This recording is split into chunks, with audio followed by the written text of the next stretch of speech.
parceiro, longe de mim querer acreditar que a derrota do Palmeiras ontem a um jogador só, como eu tô vendo muita gente falar, pô, o resultado de ontem, o 3-0, é muito por causa da escalação do Veiga. Sim, tá longe de viver um grande momento, tá longe de ser aquele Rafael Veiga de 2020, 21, 22, que, mano, fez o gol lá no Mundial contra o Chelsea, teve participações imprescindíveis em muitos títulos da era Abel Ferreira, só que, mano, eu acho que tem alguma coisa que tá passando do tom. Faz tempo que ele não pratica um futebol de ser digno de ser titular numa semifinal de Libertadores. Parece que realmente é isso daqui que tá acontecendo. O Palmeiras não tá sabendo encerrar ciclos. Eu não sei se nem se esse daqui seria o caso do Veiga. Pode ser uma opção para segundo tempo, um cara ali para dar uma cadência num jogo um pouco mais resolvido, mas ele ser um cara aberto pela direita, com o futebol que ele apresenta hoje, o dinamismo de jogo que ele apresenta hoje, para ser um cara de marcação, para auxiliar o Kelvin na descida dos alas dos caras, pô, não teve como, rapaziada.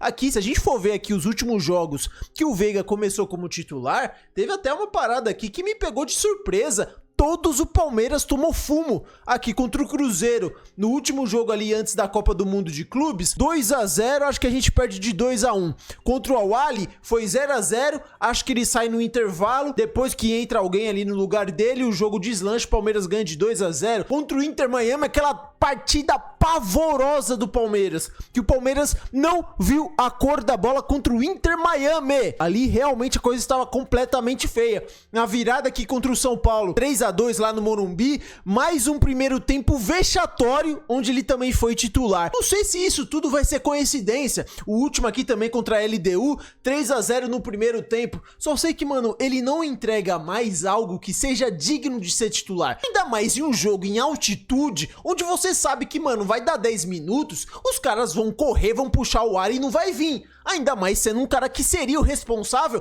por marcar um dos lados mais potentes dos caras. O que a gente viu esses dois jogadores deitarem pra cima de Rafael Veiga e Kelvin foi loucura. O próprio Abel Ferreira fala em um momento aqui que a função do Veiga era sair e bloquear o número 33, fechar como terceiro médio quando a bola estava no corredor contra nós. Só que ele não conseguiu fazer isso daqui em nenhum momento. O que a gente via disso daqui se repetindo no primeiro tempo, de mano a mano dos caras contra o Kelvin, que aqui inclusive o primeiro gol sai porque ele intercepta a bola e acaba virando um passe, ele não consegue pegar na corrida, só que o Veiga não conseguia fechar isso. Se eu não me engano até é o Veiga fechando aqui, ó. Olha isso, cara, a passividade, ele tá chegando bem depois do passe e quem tá fechando aqui é o Emiliano Martinez. O Andreas voltando aqui pra fazer o papel de primeiro volante, completamente perdido o Palmeiras, rapaziada. Eu vejo gente tentando achar outras posições pro Veiga jogar hoje, acho que ele seria melhor utilizado de falso 9.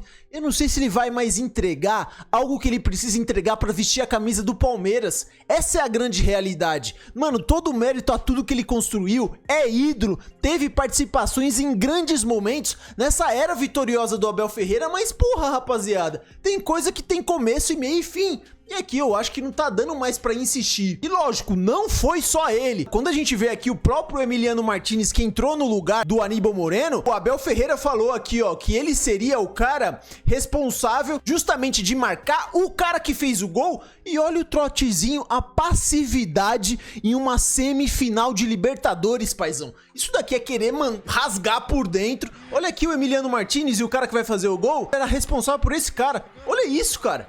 Pô, não dá, rapaziada, não dá. 3-0 pra Sobarato. E aí, vamos ver como é que vai ser essa volta. Eu trouxe aqui, ó, a análise do pessoal, começando aqui pelo Thiago Leifert. O pessoal falando sobre o Veiga, esse momento. Será que realmente essa daqui vai ser a última temporada com a camisa do Palmeiras? Vamos ver o que ele falou aqui. Que o Andreas joga.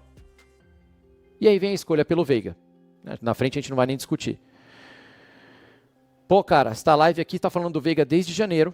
Desde que a gente começou a vislumbrar o Palmeiras do Mundial, o Palmeiras da janela, o Palmeiras... E eu já falava aqui pra vocês que eu achava que o Veiga estava com um problema no Palmeiras, porque ele é ídolo.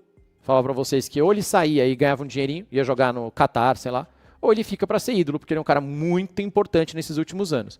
Mas que hoje, do jeito que o Palmeiras joga, com essa evolução que o Palmeiras teve, com as atualizações, como o Abel gosta de falar, do time do Palmeiras, eu não via o Veiga mais jogando nesse time. Eu vi o Veiga jogando no time B. Quando eu fosse jogar Campeonato Brasileiro e tivesse uma um jogo com um time misto, ele entra jogando principalmente no Allianz. Mas a escolha pelo Veiga ontem me causou estranheza na hora que saiu a escalação e acho que ela foi... Ela talvez seja a única coisa que a gente pode falar que é um erro, né? Eu não sei o que o Abel pensou, a gente vai ouvir ele já já. Mas o Veiga, quando você vai jogar contra um time equatoriano na altitude, você tem que priorizar um time físico, certo? Vocês concordam também, chat? O Galo fez isso na terça-feira. Sabe o que foi curioso? Quando ele foi perguntado sobre utilizar o Rafael Veiga, ele fala, eu usei o Veiga porque eu queria um time físico. Só que hoje o que menos o Veiga entrega dentro de um jogo é essa parte física, essa pegada, ser um jogador intenso. Tá muito mal explicado isso, rapaziada, tá muito mal explicado isso. Mais fisicalidade, você tem que ter um pouco mais de correria e força e mordida, porque senão eles vão te atropelar lá. E acho que a escolha do Veiga, o Veiga ele é um cara que oferece muito pouco fisicamente, é um cara que oferece muito pouco na marcação e que no meio campo do LDU, que joga com 5 jogadores, eles jogam num 3-5-2, ele ia ficar ali, cara, rodeado de tubarão, certo? Não entendi a escolha pelo Veiga. Mas, cara, vamos ouvir o Abel, vamos ver o que o Abel falou. Não, e no todo, quando a gente para pra ver, eu vejo muita gente reclamando, porque não o Maurício e sim o Veiga. É aquilo, rapaziada, eu acho que o Abel ele ficou com muitas coisas negativas do jogo do final de semana contra o Flamengo, onde o Maurício foi completamente apático. Parece que estava se escondendo do jogo, onde o Aníbal Moreno também não conseguiu contribuir, entregou um dos gols, depois veio a informação que o Aníbal Moreno estava machucado, não sei até que ponto é isso daí, ou foi uma escolha dele para querer colocar o Emiliano Martínez para ver se teria algum outro tipo de respostas. Era simples, ele queria ter um meio campo com Veiga, Andreas Pereira e Felipe Anderson, ter a posse, só que, mano, foram raros os momentos onde o Palmeiras ele conseguiu tocar a bola, onde o Palmeiras conseguiu criar alguma coisa no campo defensivo da LDU tocando, não teve posse. Era um Palmeiras onde tentava um contra-ataque, ali o Flaco Lopes segurando muita bola, perdendo o tempo das jogadas, o Vitor Roque correndo que nem maluco, mas sem propósito nenhum. Foi um Palmeiras muito perdido nesse sentido. O Veloso aqui falou também um pouquinho, ó, sobre essa escalação do Veiga. Falado muito nas lives. O ano todo eu venho defendendo o Veiga. Acho que o Abel tem que dar oportunidade, o Abel tem que recuperar o Veiga. O Veiga é um atleta que tem serviço prestado, mas depois de hoje eu acho que deu, né? Eu acho que deu. O Abel deu todas as oportunidades para o Veiga, no Mundial, antes do Mundial, no Brasileiro, agora na Libertadores. E não vai. O Veiga não reage.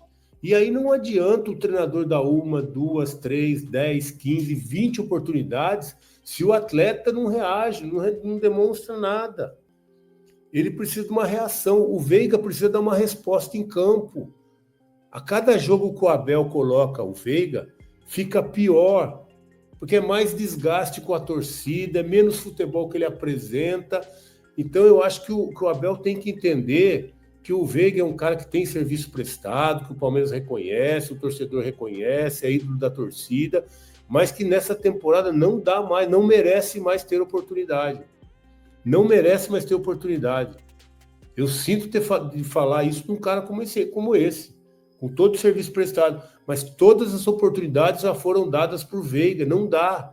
E no jogo contra o São Paulo, que aconteceu mais ou menos o que aconteceu hoje no primeiro tempo, o Palmeiras estava tomando 2-0, ele tirou o Veiga e colocou o Maurício, o time mudou. O Maurício deu 2 assistências para gol, o Palmeiras virou o jogo no Morumbi, reclamam daquele lance lá, mas virou o jogo, fez 3 gols no segundo tempo, que estava perdendo, e hoje por que não colocou o cara em campo de novo? Ele fez 5 alterações, e um cara que já resolveu um jogo que estava ruim como esse hoje. O Palmeiras foi horrível o primeiro tempo contra o São Paulo também, que ele deu mais uma oportunidade para o Veiga. Hoje colocou de novo uma semifinal de Libertadores. O Veiga até deu um passe ali para o Vitor Roque, perdeu o gol, mas foi só. É esses lampejos, é muito pouco. É muito pouco para um cara com potencial e que a gente sabe do que ele é capaz. Mano, é muito pouco realmente pra um cara que foi tão decisivo, né, rapaziada? É um dos caras mais artilheiros do Palmeiras, acho que no Allianz Parque, em várias competições, Libertadores, tá entre ali os artilheiros. Pô, lembro daquele auge do Veiga, naquele 4-3 contra o Flamengo na Supercopa do Brasil, jogando muita bola, o golaço que ele anota ali contra o Flamengo, absurdo. Ali ele tava jogando fino do fino, mas hoje é muito longe daquilo. Ele sobrevive de um golzinho ali, cobra um pênalti, aí a gente acha que vai, e o Abel insiste. O problema é que o Abel, ele tem essa autoconfiança de que o Veiga ainda vai tentar tirar algum coelho da cartola que nem ele já fez. E o Veiga, mano, ele tem um poder de conclusão, ele tem um chute de fora da área, ele tem a sua qualidade, mas faz tempo que com a camisa do Palmeiras isso não acontece. Vai ficar insistindo em um jogador que talvez já não dê mais aquela resposta que já deu um dia com a camisa do Palmeiras? Eu falo isso, rapaziada, com até dor no coração, porque, pô, é um cara que já fez muito com a camisa do Palmeiras. Não é só acreditando a ele a derrota. A cada chance que o Abel vai dando e não vai sendo correspondida, pô, a torcida do Palmeiras vai ficando maluca, cara, com um dos caras que mais representou nesses últimos anos, né? Vamos ver aqui, ó, o que o VSR da TNT também falou sobre o Veiga. Beleza. A outra opção do Abel... Desculpa, essa opção é indefensável. A escolha do Veiga para esse jogo. E aí ele falou, o Veiga tinha uma missão, proteger o 33 dele. O 33 deles é o Quiñones, que joga aberto como ala, fecha como lateral em alguns momentos, fecha como uma linha de 5 no momento defensivo e atua como ala pela esquerda. E o Veiga tomou um baile do Quiñones. O Quiñones e o Bryan Ramírez fizeram 2 em 1 em cima do Kelvin e depois em cima do Giai o tempo todo. E no primeiro tempo o Veiga não foi visto fazendo o que ele deveria fazer. E acho que para mim a decisão do Abel é uma decisão inexplicável. Porque o Veiga, que até melhorou em alguns jogos aí recentes, jogou bem contra o Vasco, contra o Juventude e tudo, mas é um jogador que hoje tem uma entrega física bem abaixo. Aí você escolhe o Veiga para botar para jogar na altitude contra uma LDU que faz uma carga, uma intensidade absurda. Então, para mim, uma decisão péssima do Abel. Eu não vou nem falar da entrada do Kelvin, muita gente criticando a entrada do Kelvin, tá? Porque eu não vejo tanta diferença assim defensiva do Kelvin pro Giai não, tá? Pra mim, o Kelvin é bem melhor do que o Giai atacando. Mas defensivamente, eu acho que eles estão mais ou menos ali. O pessoal trata o Giai como se ele fosse uma sumidade defensiva. Não é isso. Não é isso. Tanto é que ele tomou um calorzinho ali no começo do segundo tempo. Não tomou mais porque a própria LDU passou a administrar. Então, assim, eu nem boto isso na conta do Abel.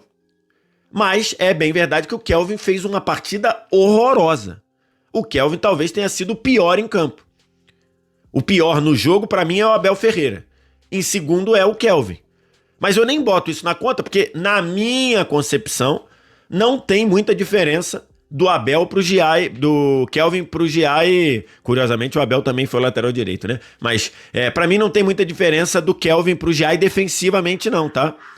E ainda mais, sem a ajuda do Veiga na frente, o Giai teria sofrido basicamente a mesma coisa que o Kelvin sofreu. Então eu nem boto isso na conta. Eu não boto. Rapaziada, é aquilo. A gente tá vivendo um momento onde muitas das escolhas do Abel é refletida por coisas que já foram feitas no passado no Palmeiras. A gente vê muitos jogadores não vivendo seus grandes momentos, o Veiga é um exemplo disso. A gente vê o Murilo também muito mal, aquém do que ele já fez com a camisa do Palmeiras. Murilo, quando chegou, quando fez aquela dupla de zaga com o Gustavo Gomes, zagueiro seguro, muito forte no jogo aéreo, defensivo e ofensivo. Hoje também entrega cada paçocada, tá ligado? A gente vai colocando por setor, camisa 5... Final de semana, o Aníbal Moreno entrega uma bola ali na saída de bola, deixa o Pedro fazer o gol. No outro jogo, troca, coloca o Emiliano Martinez, uma passividade absurda, não conseguindo acompanhar as jogadas. Beleza, tem o fator altitude, mas, mano, foi do começo do jogo até o final com essa postura. É inexplicável, vamos torcer pra essa volta no Allianz Parque ser um jogo completamente diferente. Aqui tem o fator do sintético, é um jogo extremamente mais rápido,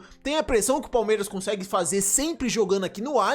Só que aquilo, mano, a preocupação hoje do Palmeiras é primeiro não levar gol e depois conseguir fazer os seus. E é complicado porque todo jogo Palmeiras leva pelo menos um gol. É um time muito frágil defensivamente. O que o Palmeiras antigamente tinha dificuldade pra atacar, hoje tá tendo dificuldade pra defender. Não sei se o jogo é na quarta ou na quinta, rapaziada, mas vamos torcer. Eu acredito que dá pra ter uma virada nisso daí. Realmente, quando a gente para pra ver, o time da LDU, quando abriu a vantagem de 2-0 lá contra o São Paulo e veio jogar aqui no Morumbi, pô, mano, São Paulo empilhou chances perdidas, tá? O São Paulo poderia ter feito 1-2 recuperado, mas perdeu um caminhão de gol. Luciano, então, um absurdo. Se o Palmeiras continuar com a sua efetividade de fazer gol, tem muita chance de conseguir essa virada, mas isso aí a gente só vai saber na semana que vem. Vamos ver também, rapaziada, queria saber a opinião de vocês aí sobre, será que realmente é fim de ciclo? Chegou no momento ali de, sei lá, o Veiga vislumbrar novos ares, uma MLS